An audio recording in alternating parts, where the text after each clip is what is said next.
have such sights to show you.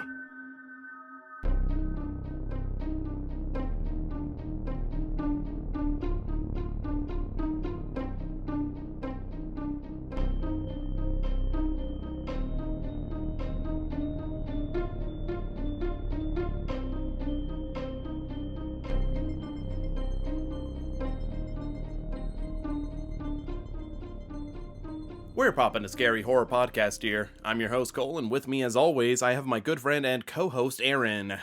Aaron. Yeah. Hello. Hey. How you doing? Shit. That was more like you're doing the duty? Not currently. Oh, dang. This is a rated G podcast, Cole. I can't poop on the podcast. Oh my gosh. Yeah, no, let's not have that happen. Maybe if we watch one of those body horror movies that has a big poop scene, then we can do that on the podcast. Just like 100K subscriber special. Well, you know, that's always a possibility, a very, very slim possibility that shouldn't even exist, really. But, you know, there's always that possibility, bud. We're going to do what the people want. Oh, yeah. If people want poop, we're going to give it to them. Speaking of little turds, we're going to be talking about Chucky today with Child's Play. What a segue. Yeah, I know. I thought I would have a smoother segue than I don't have anything, so here's the segue as we segue to the movie. I've never had a thought in my life. Let's talk about Chucky. So, Chucky is from Child's Play, which released in 1988, and you seem to be fairly familiar with Chucky as a horror icon. Does it stem towards anything else particular? Yeah, I mean, I watch Rugrats, so I know Chucky. I mean, they're pretty close, you know, The red little hair, babies, short. Yeah, I wonder if there's an actual correlation there. No, I mean, I know the character, and that's about it. I don't know anything about him except for that he's a little doll and he's kind of creepy and he's like, man, stabs people. That's all I got, really. Okay, well, I know they made like 1 million of these movies. Oh yeah, no, there's definitely quite a few sequels with the Chucky franchise to where it's even gotten a reboot, I think it is, and then also picking up with a TV series. So it's even coming back in current pop culture as is. So he's like making a comeback. Don't call it a comeback. I've been here for years. Stabbing the kids. Yeah, I'm kind of with you with Chucky. I would always recognize it because at the video store and stuff with like whenever they had cassette tapes especially, and of course even though I wasn't able to rent movies from the horror section, I still wandered through there because I liked wandering through all the aisles at the video store. And I always remember it wasn't the first Child's Play poster, but I think it was like 2 or something where it's like a close-up of like Chucky's face and stuff with the glowing red eyes. That one always stuck out to me because it is a little bit creepy, but as I grew older and started diving more into horror specifically, Chucky was never really one of the ones I was like, oh man, I gotta figure out who the Chuckster is and everything else. Really, it was just more so like, oh yeah, there's Chucky, but it never interested me. I only ever got into watching the remake because my wife really loves Chucky. And there was the reboot there, which I'll hold my thoughts on it in case we ever revisit it. But overall, let's just say that I'm at a fairly flat plateau level middle ground with Chucky still. Okay, sure. Yeah, I'm not having super high anticipation for it, but not having the lowest expectation for it either. But either way, Child's Play, I'm very curious to watch it because I've never seen the first one originally. Just some of the sequels then, yeah. Oh, not even the sequels, like nothing. Nothing. Just only the reboot with reboot, the one where that had like Mark Hamill as the voice of Chucky. Oh. Yeah, they heavily marketed it, and so we watched it. And does he just use his Joker voice? Surprisingly, no. It's actually kind of a creepy voice Mark Hamill does, where he's like, "Hi, I'm Chucky," like doing like like Mr. Bucket voice. Okay. You know the game, Mr. Bucket. I'm gonna take your balls. No. I'm taking your balls. I'm not joking. I'm not joking. I'm gonna have to show you the commercial for that. This sounds like a fake toy. No, it's real. I'm gonna have to show you the Mr. Bucket, Mr. Bucket commercial. Yeah. So since none of us really have any sort of expectation going into it, fairly middling and stuff, I thought this would be a nice one to kick back and relax with. Not something that's too incredibly deep, but still just fun in the horror genre. So we'll be right back as we watch Child's Play. Playing with kids. In the legal way. Hey, cheer up! Who are you? I'm Mr. Bucket. Toss your balls in my top. I'm Mr. Bucket. Out of my mouth I will pop. I'm Mr. Bucket. All right, we're back from watching Child's Play here, and that was it. Nothing else happened, although I did show you the Mr. Bucket commercial. That's true. You put balls in his top. They say that, and then the announcer guy is like, whoever puts the most balls in them wins. And that just sounds like a good time to me. Yeah, so with that being said and stuff, whenever it comes to having a good time, Aaron, Yeah. did you have a good time with Child's Play? Yeah, it was a fun movie. It was fucking ridiculous. It was fun. What did it? Was it a general, like, with your presumption you had about the film before watching it, did it meet up with the film? Yeah. I didn't really know what the story would be. I just knew that there somehow would be a kid, like a doll in a house, and I remember seen the posters with him and the knife and everything. So I figured it would be some sort of family situation. But yeah, as far as like the overall like tone of the movie, I figured it had to be like somewhat silly because it's like a doll. Yeah. But I didn't expect some of the like over the top moments of just like right there in the beginning with God, the lightning and the explosion of the entire yeah, entire toy store, and they're flying backwards, and yeah. I feel like that moment definitely kind of sets the mood. Like, okay, Yeah, I think I expected it to be silly. I don't know that I expected it to be like over the top. Yeah. Which it was. No, I would definitely agree with that. I knew that Chucky as a character was kind of more along the lines of like the Freddy Krueger type, where he's like more humorous and stuff like that. But tonal wise for the movie, I definitely was not expecting it to be quite as over the top as it was a lot of moments. Yeah. But yeah, for people that don't know about Child's Play, it's directed by Tom Holland. Spider-Man! Not that Tom Holland. No. Yeah. I was wondering when he was going to make an appearance the whole movie. I know, right? You know, Nick Fury talks to Chucky. We're assembling a team. He is pretty good at killing, I guess. I mean, yeah, that's for sure. Be a valuable asset to the Avengers. It's true.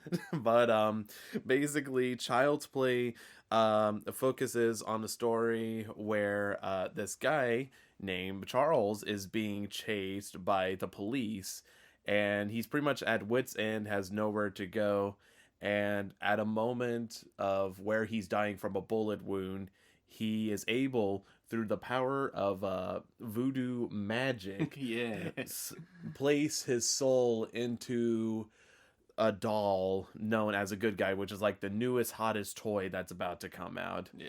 And from there, the doll ends up getting into the hands of a little boy, and kind of like with most slasher films, it just kind of starts spinning out of control from there.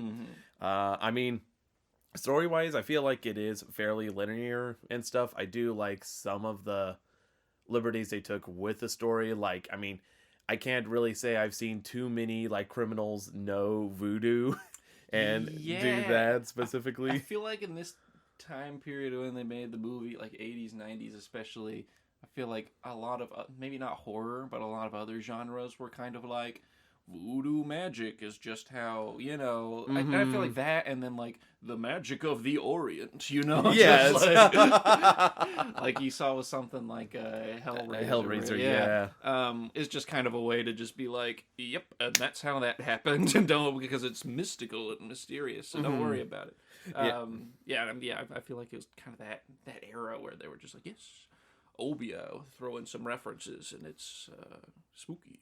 Oh yeah, for sure. So I think whenever it comes to story, I think it definitely gives it much more of a unique spin in that regard. So I kind of like that idea about it. Yeah. And then, speaking of really the plot, I do like how there's a lot of back and forth about whether it's like the doll or the boy, but it is kind of like spoiled in pop culture in the fact that, okay, the doll's alive. Right. So that's about the only thing that I would say specifically about it, is that, it's an interesting idea. They toy around at the beginning wise, but Right. it is also kind of taken away a little bit. Although I do feel like even whenever it is revealed the toy is the killer, that at least they play it fairly straight. Although there is a lot of like character decisions and thoughts that I think come a little too quickly. Yeah. Or not quickly enough specifically. Yeah. It's like a lot of that back and forth stuff. So I guess that's also another good transition point, is to talk about the characters themselves, which there's like a small handful of mainstay characters and stuff. Like I mentioned, there is the little boy Andy, played by Alex Vincent, who gets the doll, and then the mom, played by Catherine Hicks, which the mom's name is Karen Barclay. Don't ask me how I know this. I'm totally not reading off Wikipedia. Mrs. Barclay. Yeah. And then I'd probably say third one, Detective Mike Norris, played by Chris Sarandon, who, did you know, is the voice of Jack Skellington. Well, I didn't know that. He looked really familiar, and I was trying to place what other movies I've seen him in, but I did not know he was the voice of Jack Skellington. Yeah, but I would say it, for the most part, focuses on those characters, and I guess playing it one at a time, starting with the boy. The boy. Andy. I felt like for child actors, he was pretty good, pretty solid. I wouldn't say it's like the best child performance I've seen, but I mean, it's a solid one, because I don't know how old he must have been at the time specifically whenever he made the film. Looks like he was born in 1981, so he must have been like 8 or 9. Yeah, and his character was supposed to be 6, so that's pretty par for the 6. course, is to cast somebody a little bit older than the character's supposed to be. Yeah, and I just realized I can't do math because the film came out in 1988, so at the very oldest, he'd be 7. Okay, so it's even below that. But definitely close to that 6 age that he's supposed to be. But there's quite a few moments where I'm like, man, that's actually pretty solid. Although there's other times where you could tell he's, child actor trying to go in and do something. But overall, I still thought it was a solid performance. Yeah, I thought he did well. It's always hard to judge whenever you see a child play a character. Did you see what I did there? Child play. I'm looking out the window like Kermit, like I'm trying to look at an imaginary audience right now. But I felt like, you're definitely right, because I mean, I don't know, there's definitely some standout like child performances, but especially whenever they're so young and stuff. So I think the fact that he was that young, right? Whenever you look at them that young, you're pretty much just basing it off of like, how cute are they? On a scale of like that one kid in Jerry Maguire to I definitely agree. I thought this guy was he was a pretty cute kid. There were a couple moments where he was just like, I love you, Chucky, or whatever. Yeah, Like, exactly. oh. Or whenever he's interacting with Aunt Maggie at the beginning. I guess Maggie's a character. Oh, yeah, for sure. She's a character. He's just like, okay, Aunt Maggie. He was, Yeah, which I think is definitely important, that you don't find the kid to be annoying and stuff at all, because he's also kind of dealing with all this, just because that as soon as Chucky starts going around hacking and slashing, pretty much Chucky just defaults to being a doll specifically. So the boy's constantly having to be like, no, the doll's real. And so it's like that whole back and forth thing specifically. So I think like for like little kid actors, he's definitely pretty up there and stuff. Especially the one scene I saw of him that I was like, man, that was really good is where he had to cry in that one room specifically. Oh yeah. I just thought being able to like, I thought that was a very convincing cry specifically. Right. So, and there's a part that also is like kind of over the top, but like I love that he did this. It's where he's in there's a scene where he's in a surgeon's room with a scalpel. Yeah. And he's like walking backwards and stumbling over stuff and everything. And I thought he did a really good job with that, dude. He was just like, he's like, I'm ready. Yeah, no. Overall, definitely one of the better child performances I've seen in any movie, especially a horror movie. That's true. So I would definitely say brownie points to that. And moving on to his mom, Karen, I thought that she did a fairly good job, you know. Like, I didn't think it was, like, underplayed or overplayed and stuff, in a sense. She had a pretty, like, straightforward role, too. I feel like a lot of horror movie moms do. They're worried about their child. They're a concerned mom, you know? But I thought she played that part well. Yeah, for sure. I never felt like I got to know her too much, except that she's trying to be the best mom she can be. Right. But she's also trying to take in, like, why is all of this happening? What's going on? So it's also one of the things that I think in the writing department especially, they didn't really get to, like, add a lot of specific characteristics and traits with her. They didn't do that with a lot of characters. I feel like they were too focused on telling the story and they like every once in a while they sprinkle in a detail or two, but it often seemed a little late. Like even all the like voodoo magic stuff didn't really come in until until he was dying on top of the doll and he like did some stuff, and then they didn't even explore that at all until like towards the end of the movie. For sure. And they did that with a lot of other characters too, just like with even with unveiling the fact that the dad was dead or whatever. Yeah, that kind of came out of the blue. Yeah, they just like dropped a line that Chucky apparently said to the kid where he was like, yeah, he's here to be my friend while daddy's in heaven or whatever. And like that one came a little late too. I feel like they had a lot of those things where they like either gave details too late or like not at all. No, I definitely agree with that. So I feel like it's not the actress's fault, Catherine Hicks, that is, that her character didn't have too much meat on the bone, but you still like her enough to where you want to see her kind of succeed and figure out what's going on. But it's just one of those things that, like, I wish I could be like, oh yeah, you know, just one of the biggest badasses in horror film, and stuff. It just doesn't really happen there, but overall, I feel like, again, she had a straightforward performance, and she did exactly just that. And stuff, and just played straight. I believed her, and so I think that's all you can ask for whenever there's not a lot given to your role specifically. Right. And I feel like that sort of, like, character depth was also the same with Chris Sarandon's character, the detective. Yeah. And stuff. He was like a... his character was a bit of a mix, and I didn't feel like it was his fault. It was the way it was written's fault. Where like in the beginning, he's like overly inquisitive. You know, he's like this thing where a woman fell out of a window. There's footprints here that are in little baby shoes, so I gotta dig into this. You know what I mean? And like figure out if this was a murder or if it was just an accident. And she's like a hard ass about that. And then later on, whenever he needs to like dig into details further on the case, he's like, no. I refuse. He's like, I'm not gonna do that. So he just kind of decides randomly, I'm gonna look into this, or nope, never mind. Yeah. And like there's kind of a call out a little bit, because in the beginning he's like, I just don't like loose ends or whatever, and then later Catherine Hicks' character's like, I thought you said you didn't like loose ends, dig into this. But like there's like 3 different things that he should look into that he's just like, no.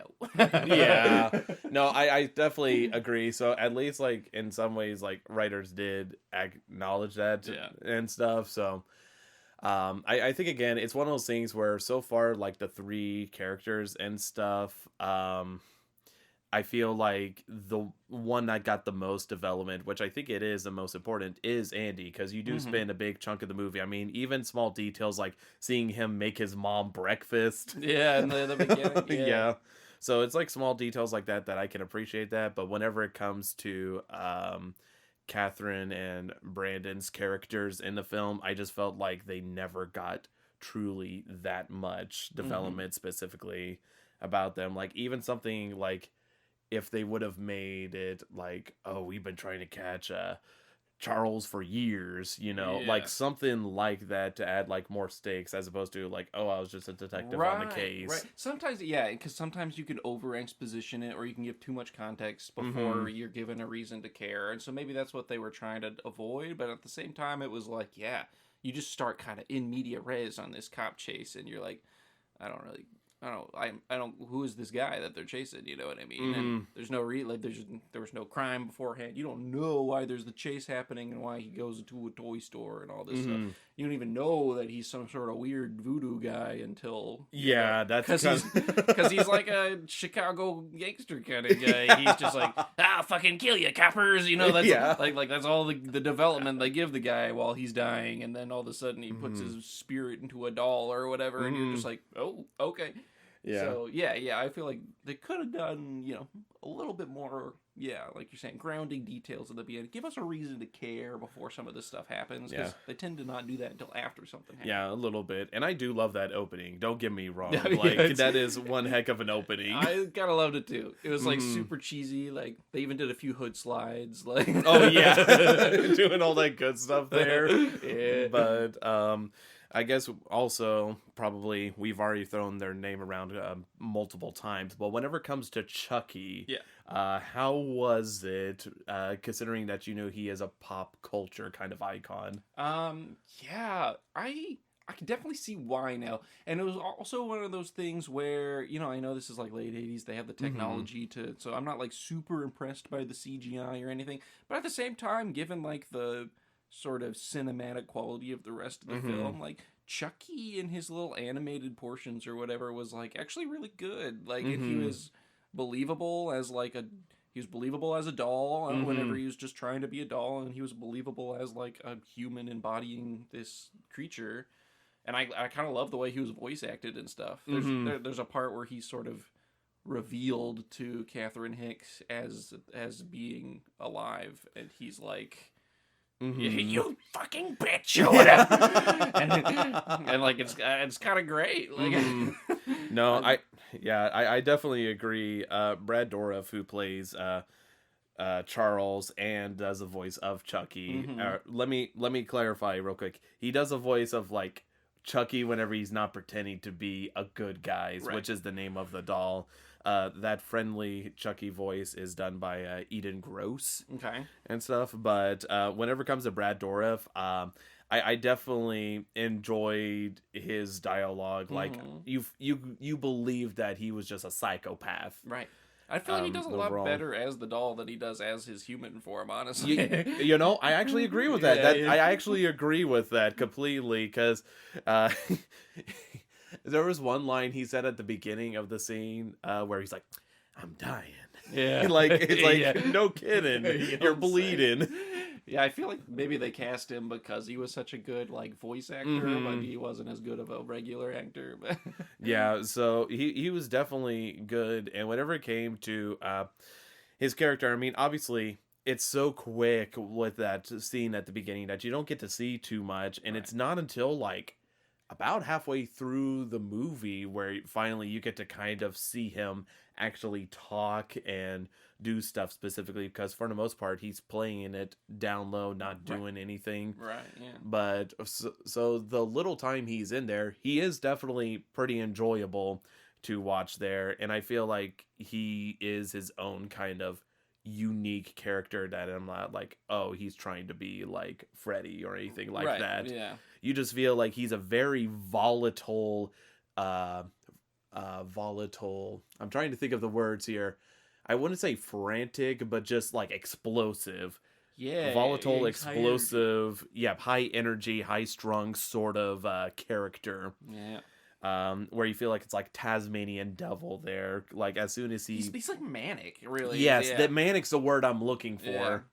Yeah. But I was definitely enjoyable just getting to hear him talk specifically there. So he definitely made the film enjoyable. Although surprisingly, again, you don't get to see him as much as I thought you were going to see him. I mean, technically you are seeing him because he's like in default friendly Chucky mode where he's not doing much of anything, but you do get to see him at least you don't get to see him on camera, but you get to see his perspective moving around and stuff. They mess around with that a lot of the film, which I can understand that, because especially at the time, those animatronics working with all that stuff there specifically. I'm sure even in 1988, although technology had come a long ways, it still has a long ways to go to get where animatronics could get to today. Jurassic Park. Oh, yeah. That's what I think of when I think of that era of animatronics. Yeah. I do feel like a lot of that was pragmatic, where they would do the camera view instead of showing him, or they did a lot of like the kid, like Andy would hold up Chucky to his ear to be like, what do you say? Yeah. So they didn't have to like move his mouth or anything. Yeah. But they did a bit of that, but I didn't think any of it was like overwhelming, because the parts where he was like animated and like moving and stuff were like legitimately like kind of creepy, and were convincing. Yeah, so I think whenever it comes to like the special effects department, they did a good job with Chucky, and I feel like again, Brad Dourif was very good at voice acting, because there's like a scene later where he talks to someone, and I was buying the dialogue, like he was actually there in the room. Right. So I thought, pretty solid performance. I wouldn't say that I'm like, oh, Chucky's now one of my new favorite slasher guys and stuff, but it's like, I can appreciate him. I like him. I was impressed by how I kind of got the scary factor. Obviously, he's not like the scariest slasher villain out there, but like going into it, I was like, this probably isn't gonna be scary at all, because he's like a little kid. I feel like I'm just gonna find it goofy, you know what I mean? And it was goofy, but it was definitely in like a Freddy Krueger kind of way, where it's like you can still be scared of Freddy Krueger. Even though he's pretty fucking goofy. Chucky's the same way. It's like, okay, I get why this guy is like a legitimate threat and kills people, even though he's like 3 feet tall, maybe. Yeah, for sure. Like, I mean, we'll probably jump into it more so with spoilers, but there's one kill I was not prepared for. The immense power Chucky had. Which one? Was it just like, give me a number? Hammer. The hammer one? Okay, yeah. Yeah, that was like Thor's hammer there, or something going on. Yeah, there's a lot of that's one of many moments that were over the top and in form, not just of Chucky's power, but of like everything's power in this universe. No, for sure. So I definitely think if he could do stuff like that, he's definitely considered a threat. Like if Chucky came towards me, I know a lot of people was like, oh, what's so scary, it's a doll, just kick it. Like, no, I mean, I would still be pretty scared. At least I could handle it better than a hulking brute or something like that. Right. But with Chucky, I would still consider him a threat, because he's like a little guy running around. He's very crafty. He's like conniving, you know what I mean? You're not going to be fighting him one-on-one in the Coliseum, you know what I mean? He's going to be fucking in the vent and sussing you know what I mean? He's gonna be venting, bro. A chuck us.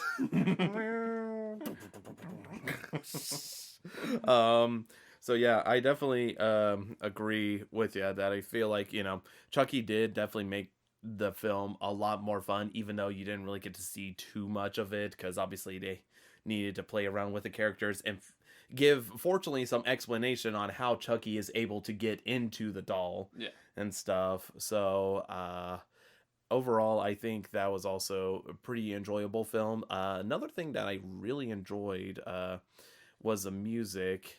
And I thought it was very well played. It wasn't like, oh man, this is just jamming and stuff. But I remember specifically at the whenever they're on the train and it's playing, it was really enjoyable overall. Yeah.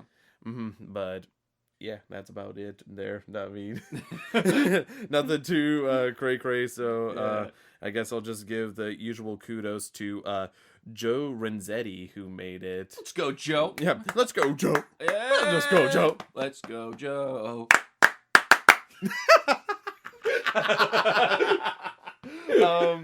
Yeah, so there you go, Joe.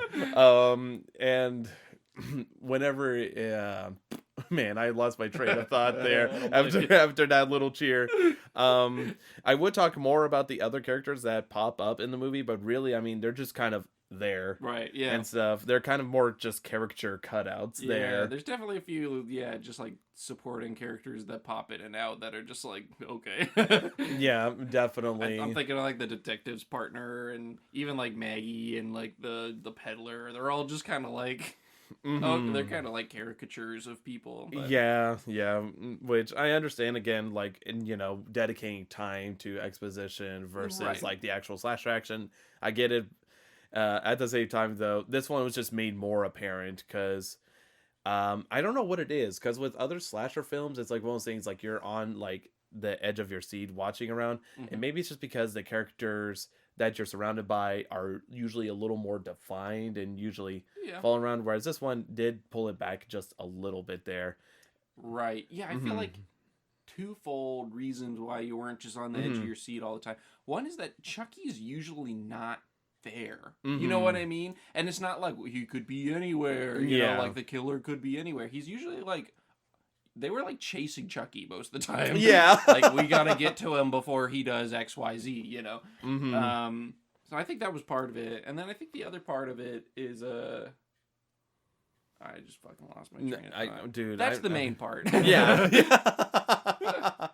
And I guess the other thing too is the fact that it's like usually in broad daylight, and if like Andy's bringing Chucky out, Chucky's not going to be doing that because he's trying to keep down low on how many people know he's actually alive. Right. I guess the other point I was going to make was that they're not like in one place and they're trapped. You think about like Saw, you're trapped in a place. You think about Camp Crystal Lake. Yeah, you're trapped in a place or in a cabin in the woods, or you're whatever it is like you're trying to escape this location that is dangerous. And this time it was just like they were kind of everywhere. There wasn't like a specific spot that was unsafe. It was like wherever Chucky is unsafe, but he's not here. So. Yes, exactly. And so I'm trying to think if there's any other good points I want to mention, because there's definitely some not so good points I wanted to mention that's kind of held me back a little bit here. One of the things is that I definitely feel like the film is slow, and not in like the Exorcist slow kind of way. It's just kind of slow, which it's not a slow burn in the sense where you're like getting like into it the whole time. It's just kind of like poorly paced a little bit. Yeah, a little bit, because there's like a lot of times where I just kind of like got a little phased out of the movie, specifically being like, okay, kind of watching it. So that definitely was probably one of the biggest issues I had with the film overall, is like pacing wise. I mean, aside from the good moments that happen, there's like a lot of like okay, I understand what's going on and stuff, but it's just not a lot's happening there. Right. I think it got kind of worse as it went on. Like, just I feel like even just as you got to the end, it got really slow, because I felt like it just wouldn't. Can't even explain why without getting into spoiler territory. But it's just like, it's like almost like the climax wouldn't arrive. You know what I mean? No, like you're just waiting for that to happen the whole time. No, I definitely agree. Another issue I had with the film specifically is that, I mean, obviously I've seen so many kills specifically and stuff. Aside from like Hammer, I can't really say too many of the kills are iconic. I mean, there is the car overall, which that was an interesting scene. Yeah, that was like, most of that scene was over the top, but I think they did some of it pretty interesting, but I feel like as it goes on, it got less interesting. No, for sure. I mean, the car scene was like, it was one of those things where I'm like, man, this is so over the top and stuff, but it also felt so long. Yeah, and stuff it's like overall. Kind of two-parter, because there was like while they're driving, and then like while the car was stopped, are like two separate parts that were all part of the same scene. No, for sure. And there was some like good solid moments during that, but overall there's other moments where it's like, okay, like we get it. Yeah. And it was just one of those funny things that, again, I wasn't at the edge of my seat like I usually am. Right. Like, even with watching like Friday the 13th multiple times, I'm always like, okay, here it comes. This, as opposed to, I just feel like, oh, there it was. There wasn't a lot of suspense overall. The very first time he's like getting up and moving around. Oh on his yeah, own. I would probably say that was the That most was suspenseful. yeah. But then other than that, there really weren't that many moments where it's like, "Ooh, where is he?" You know? I was also curious as to what you thought whenever it came to like characters' conclusions, because I felt like with the mom, she jumped to the conclusion that Chucky like was alive and that she wasn't imagining it. Because I do think it is a good reveal how they show it specifically there. Yeah. But I think how she's able to jump to these conclusions, like, okay, Charles died and possessed the doll. That's kind of where I'm like, man. Oh yeah, to get to Yeah. there. Yeah. Yeah, to jump, because like I can understand, like, you know, you're like, okay, sure, doll's alive since it doesn't have batteries and stuff, but just to jump to the fact of like voodoo magic. I mean, fortunately she didn't say that. She's just Right. like, somehow Charles died and got into the doll. She was really quick to accept that. Mhm. Yeah. But But yeah. I kind of I didn't have as much as a problem with that just because pretty much all the characters had a really tough time like coming to the conclusion that the doll was alive as Yeah. most rational people would. Mhm. And I feel like once she realized the doll is alive, she was like, anything that explains it's cool. You know? Yeah. I can I can see your point Yeah. there. Just kind of being at wit's end and be like, okay, this is the only conclusion I could come up with Right. there. In contrast to that, the detective is also very, very slow to believe the doll's alive Right. and stuff. Even whenever he gets the idea, he's like, nope. Yeah. Nope. Not gonna Mm-mm. entertain that. Yeah. Yeah. Anybody wants to dig into it more. But then Mhm. what bothered me about that is he does come to some pretty definitive evidence that the doll is alive. Yes. And then decides to share it with nobody. Yeah, for sure. Like, not even the other person that was like, the doll's alive. He doesn't, like, the next time he sees them, he's Yeah. not like, hey, you were right. Yeah, exactly. He's That's just like, oh, let's investigate this further. No, I can definitely agree with that. But I mean, aside from that, it was nothing that was ever definitively like major strike against it where I'm like, oh, like I'm so Yeah. done. And I mean, there's some more stuff in spoilers I could get to Right. where that I have a little bit more issue with there, There's but definitely decision making I didn't like, and I'm not the Yeah. kind of person that's like, "Why'd you run downstairs into the basement, you dumb bitch?" You know, Yeah, because no. like I get in like moments like that, you might make a non-rational decision, but like there were some decisions that were just like, even putting that into context, like, why the fuck did you do that? Yeah. Yeah, but that's obviously for the spoiler territory, Right. which was there any other points you felt like you needed to point out to the audience about Child's Play? No, I don't think so. Okay, yeah, I'm kind of the same way where I feel like I've mentioned a majority of the stuff there. I felt like, again, Yeah. all the stuff that I could think of or that's been stuck in my mind has been said. So, Aaron, give us the privilege of rating Child's Play from 1988. Sure. Here's my take.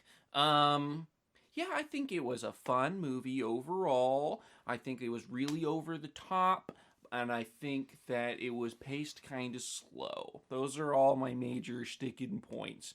I'm giving it points for creativity just because some of those over the top things were really entertaining. Like, we were laughing a lot of it. Some of the like ridiculous action in there. And I really do like Chucky as a killer. I think he's a lot of fun. Okay.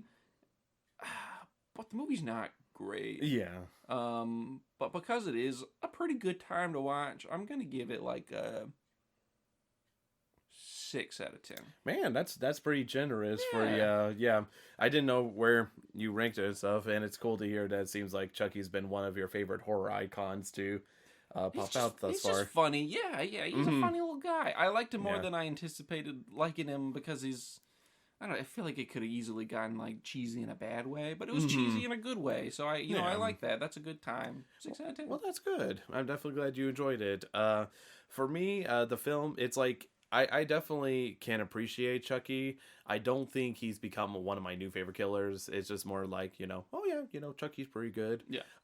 So again, I'm kind of with you in the fact that I felt like aside from Chucky, the story is definitely kind of lacking as compared to like other first starts of the film. Like, even if you don't like the killer, there's still other stuff to like about Sure. the film specifically. But Yeah. I feel like if you did remove Chucky, then it would take out a lot Yeah. of the film Yeah. specifically. So with that in mind, for me, it's ranging between a 4 and a 5 for me. Like I could do comfortable 4.5, but if I had to choose which way it went, and I don't know, I'm kind of like in the middle, but maybe a 4, just because I placed Exorcist at a 5.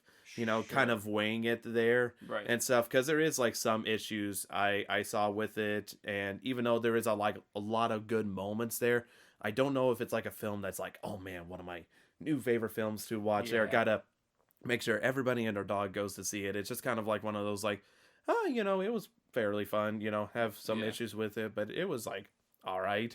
Yeah. But that's pretty much where I come at ranking wise with it there. So that you get the overall gist of our recommendations, folks. And if you haven't been prepared for what's next already and you don't want to get spoiled, now's your time to leave. But Go. Get the fuck out of here. oh, What man. are you doing? Okay, easy there, detective. No spoilers. You gonna spoil something for yourself? What's wrong with you? Watch the movie, come back. Okay, you want to open up your manila folder on the first spoiler there, detective? Yeah, Charles. Let me open up my folder labeled Charles that I have here. Charles Lee Ray, I believe it was. Yeah. Let me just confirm so you don't sound like a moron. Charles Lee Ray. Yeah, let's go. Let's fucking go. Poggers, dude. Man, I don't even know what to spoil. We might as well talk about the hammer scene. Oh yeah, I mean we the talked Hammer's the about it. first kill. Yeah.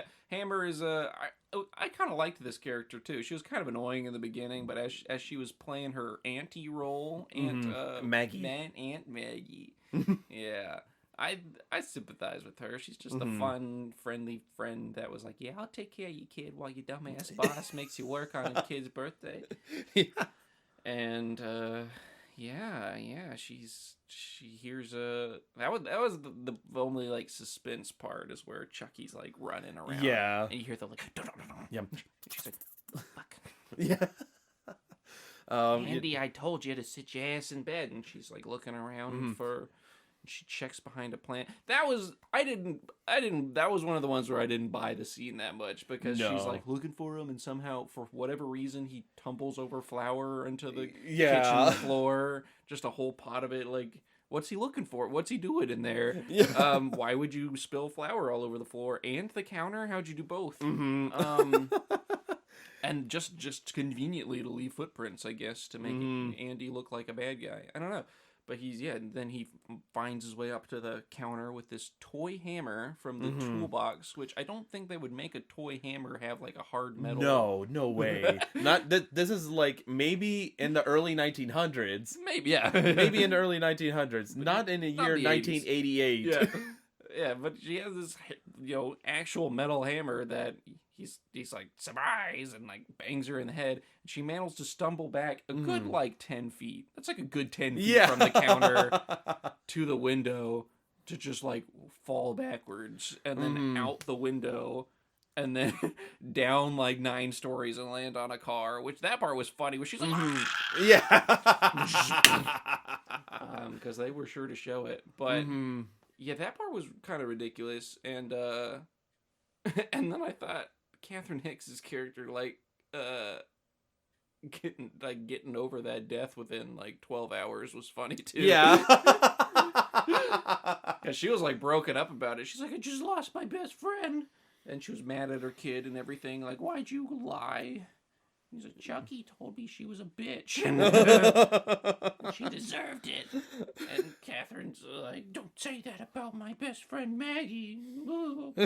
And then there's no other mention of her for the rest of the film at all. No, or of that murder or anything. That's so funny. I never picked up on that specifically, that she just got over so quick. Because, yeah, she's definitely, I mean, you can not tell even she's like a little distressed, Yeah. maybe, but she never mentions it. There's not even like a bad funeral scene or something. Yeah, There's exactly. nothing. It just happens.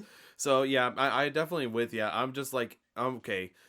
like, how strong does Chucky have to be in order to, like, whopper with a little tiny hammer, mind you? It's not Right. like a, even pretend full-size hammer. Like, it's like a little tack hammer, Yeah. if anything. And, like, even if it is made out of metal and stuff, just to get, like, a little wallop. Because I'm Mhm. guessing he has the strength he did previous in just the toy body, I'm guessing. That would make sense, yeah. I'm guessing so. That's probably how he's able to, like, strangle the detective in the other Mhm. scene and stuff, too. Oh yeah, we might as well talk about that. And, Yeah, that car stab through scene. the door and all that, yeah. Mm-hmm.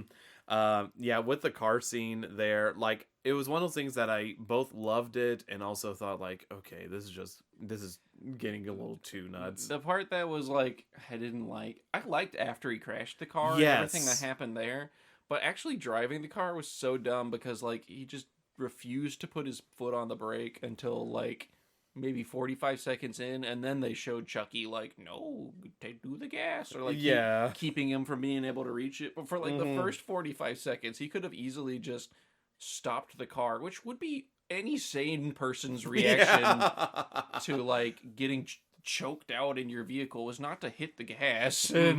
and drive into the oncoming traffic. It would be to at the very least, take your foot off the gas and Yeah, if let the anything. vehicle naturally decelerate. Like, that part I just didn't buy. I was like, even in an emergency, your first reaction, if you're in an emergency in a car, is to hit the brakes. But whatever. Mhm. No, and it's funny because I'm almost the opposite. Because at least the car chase was preposterous enough Yeah. to where I was laughing. It's after he crashes the car and he's buckled in, and you just see Chucky just running around the car. That part was also ridiculous. That he, like, stabs at him, misses with the knife, Yeah. lets go of it, just runs Yeah. around the car a couple times, and then Chinese grabs fire the drill, is it? yeah, and then grabs the knife without him noticing. Like, you didn't Yeah. think as soon as you lost Chucky, you would just be like, all right, let me make sure he doesn't get this knife that's right next to my Mhm. head. Yeah, it was just one of those things, and I'm just like, and that's like the thing, like in horror movies, like, oh man, what's the killer doing right now? Mm-hmm. I thought that, but it wasn't so much like, oh, what's he doing right now? It's supposed to, what's he he doing? doing? Yes, that is exactly the tone I had with it, and so I was like, already just like, I didn't feel any high tense action or suspense sort of thing. I'm just like, what's going on? Yeah. Like running around. I did think the chase was funny where he's, like, stabbing him through the seat. Oh yeah, no, that's dude. And he had to, like, lift up his butt to not get his ball sack stabbed Yes. down by the knife. No, I thought that scene was like really good and stuff. It's just kind of towards like the latter half. Like, it should be like the scene crashes, Chucky realizes, okay, I can't kill him. I'm gonna vamoose Yeah. out of here. Well, I mean, Yeah. I do get why Chucky sticked around until he got Yeah. shot. Is because he thought, like they explain later, he thought he couldn't die. Ah, But I don't even right. get why he thought that, because yeah. he got burned by the cigarette lighter and Mhm. felt pain. He was like, ah, Yeah. and let go of strangling him. I Yeah. don't know why he wouldn't have been like, oh, why am I feeling pain right now when I'm a doll at that Yeah. moment and not whenever he got shot. I don't know. Yeah, I think the thing that kind of solidified the fact that something was wrong is the fact that he was bleeding, and he's Right. like, "How am I bleeding? Yeah, I'm but- a toy." But Yeah. I just hate that he was like, he specifically said, as if to like clarify to the audience, he was like, you can't hurt me. Yeah, And then he was shot and he's like, I guess he was just cocky and just thought he couldn't hurt him. yeah, but like he just got burned in the face with a cigarette lighter and was very obviously in pain. He was like, "Ah!" So he's like, you can't hurt me. He was like, well, you just got hurt, so I don't know what you're being a bitch about. He's playing mind games. Yeah. Chucky with the mind games. Getting in your mind. And so I guess Get out of talking. my brain, Charles. That's Good. that's That's X-Men, right? That's an X-Men reference. Yeah, that was a good one. That was a good, solid one. Yeah. Kudos to Aaron for the X-Men reference and nicely playing it in this Child's Play review. Thank you. Because if you didn't know, the killer's name was Charles, so it's, there's the connection. Boy. Feel But- free to gift me $5 on Venmo for that one. Account is Aaron. Okay.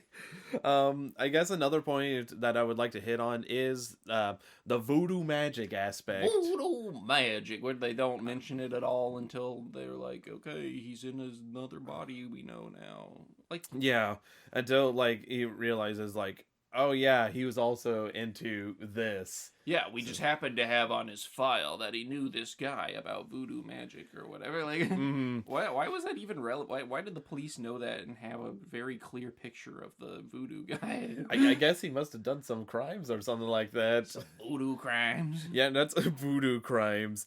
So whenever he does meet up with the voodoo doctor, I never know exactly what the title is specifically there. Yeah, in because the they voodoo. don't seem to like call it anything unless I just missed it. Yeah, not really. The aesthetic looks like what you'd consider voodoo, like, you know, like South American and African mix of magics or whatever. What historically would probably be called obia, if you're familiar with obia. No. Well, I read a book about obia once, about the slave revolution in Haiti and how people were scared of obia because they believed they could create zombies. So I'm guessing that's the kind of magic they were trying to, reference here. But they never said obia or shamanism or any sort of other keyword where you would clue in. They just kind of had the aesthetic of like, there's some charms on the wall, and this is a black man that has some African aesthetics in his apartment. So Yes, whoa, he's magic, absolutely. Which is fine. I don't think they needed to like explain it, but No. but yeah. It makes it hard to reference. I don't know what they were calling it. We can call it voodoo magic. Yeah, that's what I'm sticking to.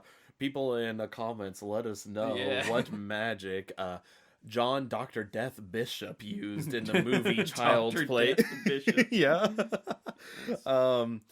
Basically, I do like how they do mention sort of like at least the magic that's used and stuff, and it's not just like pure will, just unexplained stuff. I do give kudos to them at least giving a basis of sorts of like, oh, he was interested in this and it became that. But I do feel like it's one of the strongest scenes in the film, mostly for Chucky, because you get to see him just fully as a doll have a conversation with Dr. Death. And again, I feel like that's where Brad Dourif's voice acting really comes through, because again, it's more than just a "I'm gonna cut ya" Right. thing. He actually is like giving these full sentences as he's interrogating Dr. Death on why am I bleeding, Doc? Right. Why am I bleeding? I was supposed to not bleed in this body, I guess. And which I don't know how you would know that, because even in the scene where he's transferring his life to the doll, he seems like to have that idea as a novel one. You know what I mean? He's like, I'm dying, I gotta find a body. And then he's like looking at the doll and he's like, oh, I can try this or whatever. Yeah, might as so well. it's weird that he's just like, well, I'm supposed to be invulnerable and I would know this because why? I don't You know. told me, I guess. But I do like that. I do also like for Chucky's stance that he has more motive than just I'm going to kill everyone. It's also like I'm going to kill everyone, but I'm also going to try to find myself a new body. So I think that definitely adds a new interesting aspect to the slasher genre. Well, I do like that he had targets at the beginning too, because he was like, he's going to kill the detective that killed him, and he's going to kill the guy, the getaway van driver that fucked him over. And drove off with them. Those are the like elements of his revenge or whatever. And then it turns in later once he knows that he needs to like transfer bodies with the first person he told his secret to, which is Andy. Then that gives another plot point that he then has to pursue. But yeah, like whenever it comes to the fact of like, oh, in order to get out of the body, you need to transfer your soul to the very first person who you told you existed. Right. Very, very specific. Yeah. And there's a part of me that likes that. There's a part of me that also made that. That's why I think the pacing was so shit, is because it was just like, well, I've got to go, gotta go do this, and then I gotta go find this guy, and he tells me I gotta go do this, and and it was very much just like, okay, we're getting to the next plot Yes, point, you know what I mean? Instead of like a natural, journey of things. But, No, I definitely would agree with that. And you also mentioned another death that we didn't get to talk too much about there, and it is his partner in crime that screwed him over, basically. That whole scene where the boy is getting on the train because Chucky is telling him, hey, I need to go here. Right. Like, I kind of love that. I love that he's just like, all right, we're going to get on the train, and we're going to go to this address, and you're going to wait here while I go kill this guy, you know.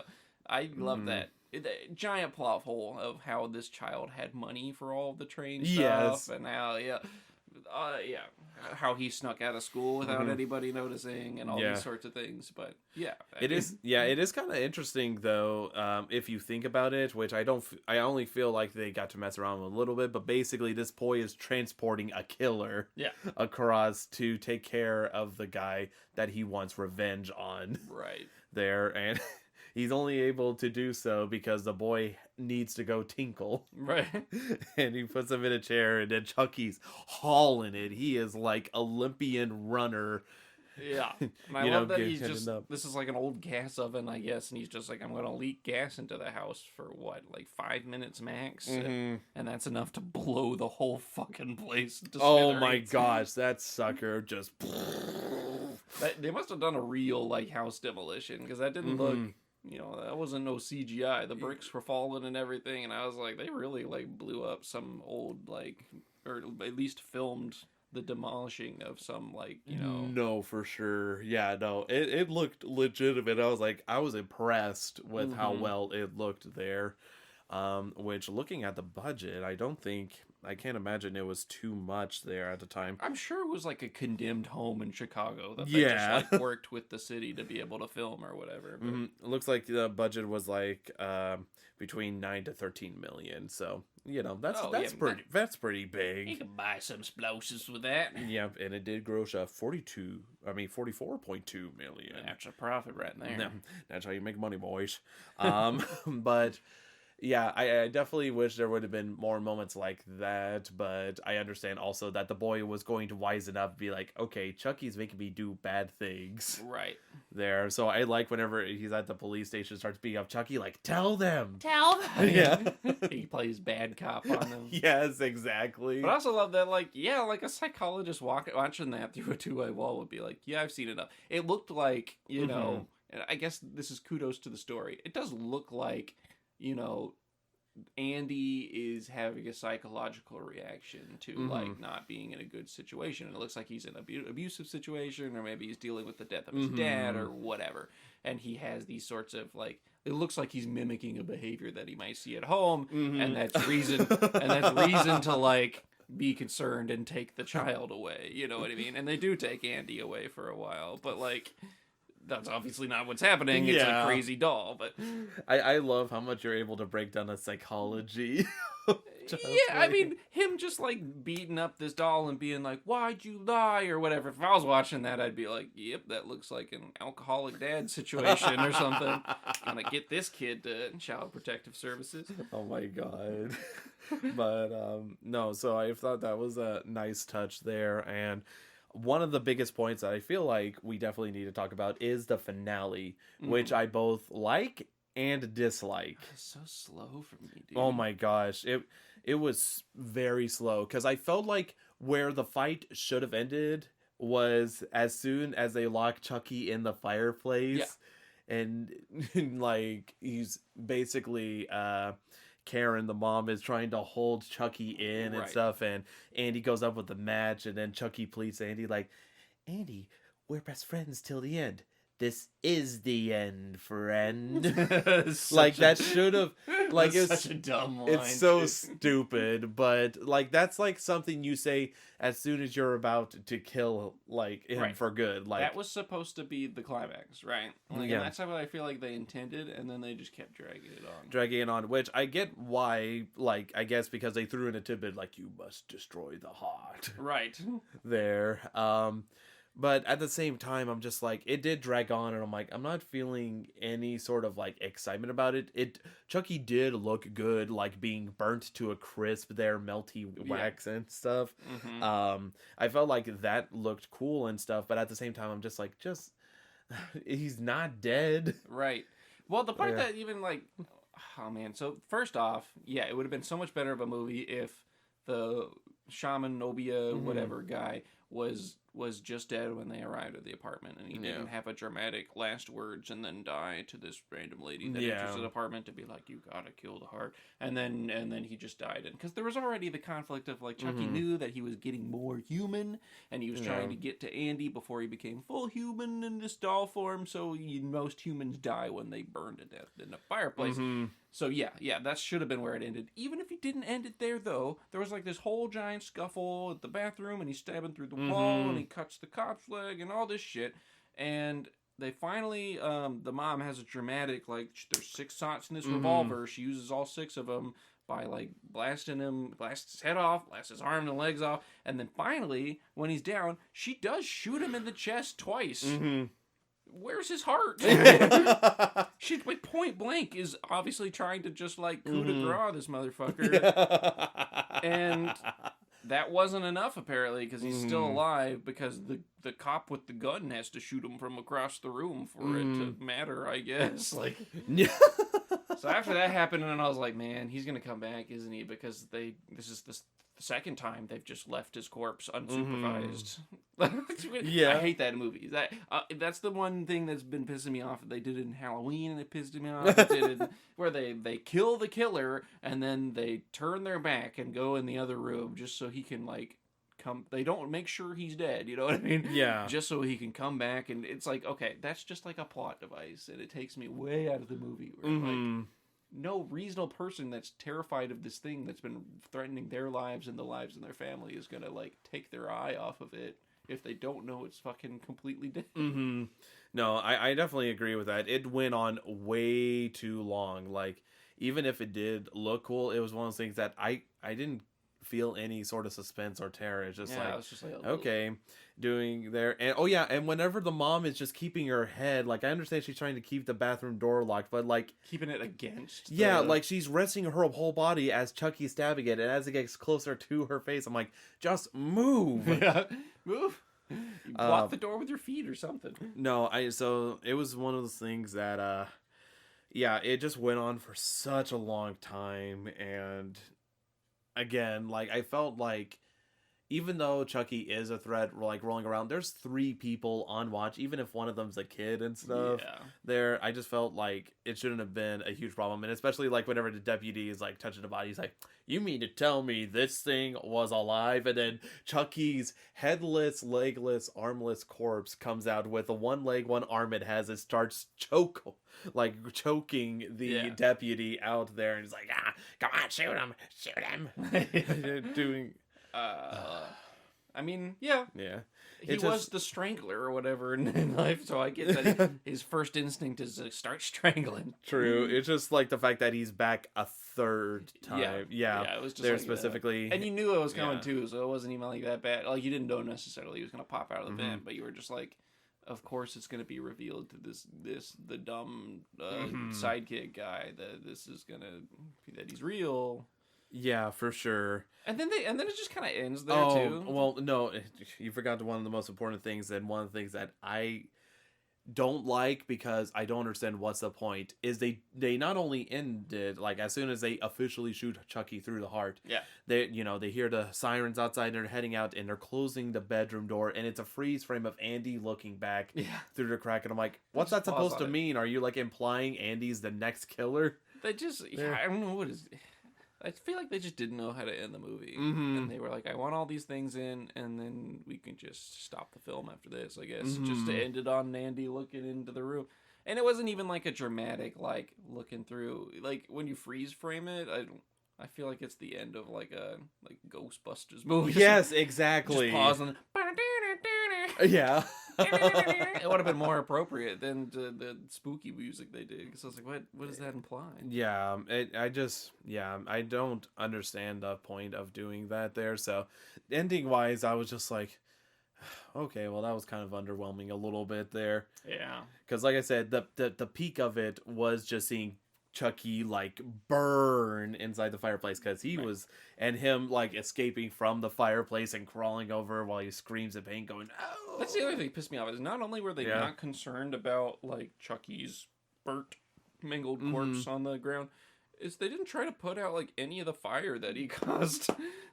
There's a lot of fire. He was just crawling around the living room on fire, and they were just like, well, I'm not concerned if my apartment burns to the ground. Let's walk to another room. Like, Christ, guys. No wonder your life is constantly in danger. Oh, man. Was there other points you felt like you wanted to talk about that was in the spoiler area? Sheesh, man. Not that I remember. No, I'm pretty spoilered out. I feel like we hit a lot of the main points and stuff. So I'm glad I didn't go into this film with higher expectations than what I did. But at the same point, I don't think it hit quite the expectations. Like, it was just kind of barely under the mark there. But I can say with full confidence, I can at least appreciate this film a lot more than the reboot they made specifically there. Like, the reboot isn't terrible, but it's still not great. Right. So Child's Play is definitely a couple of notches above that one. I do think this film has a fair amount of charm. I think most of it's front-loaded, like in the beginning where most of the charm is, and it sort of wears off by the end. But, you know, I do think it's a fun one. I think it's one of those movies that you could put on with a date, knowing that you're not going to get all the way to the end. Yeah, exactly. That is exactly it. I think that's the perfect kind of review summary of the film there. But that being said, I still don't think it does enough, like, offensive stuff for me just to be like, man, I didn't enjoy that film at all. I'm not going to watch the others. Like, I'm curious about what the other sequels have, even though I don't have the highest hopes for the sequels, because usually the first one is usually the best. Right. But, yeah, I think that pretty much explains our stances on Child's Play and everything, don't you think? I think so. Okay, well then, you know what's up next. It's the teaser for next episode here. So I'll give you another hint in the fact that this is a film I have not seen, but you have mentioned prior to one of the episodes. And it's one of those things where we're going to be jumping up about a little over a decade there. Okay. And it has to do with videotapes and 7 days, and I ain't talking about late fees. Hey, you talking about The Ring? Yeah, I am talking about The Ring. If you like it, then you should have put a ring on it. Please sue us, Beyonce, please. We need the attention. Yeah, please join us on this episode of The Ring. Yeah. I mean, we could try to fly you out, try to get some money pulled together. Please. But yeah, thank you guys so much for listening to this episode, and be sure to stay tuned next time, because we'll be popping the scary with The Ring. Woo! Woo! All the single ladies, all the single ladies, all the single ladies, you put your hands up. Be sure to subscribe to our YouTube, Castbox, or iTunes platforms to stay up to date when new episodes drop. To see what Aaron and I are up to, check out our respective Twitter accounts. For me, it is @ColkirkVA, and for Aaron, it is @AnimalGameDev. Thank you all so much for listening to our podcast. We'll speak to you all again next time when we're popping the scary.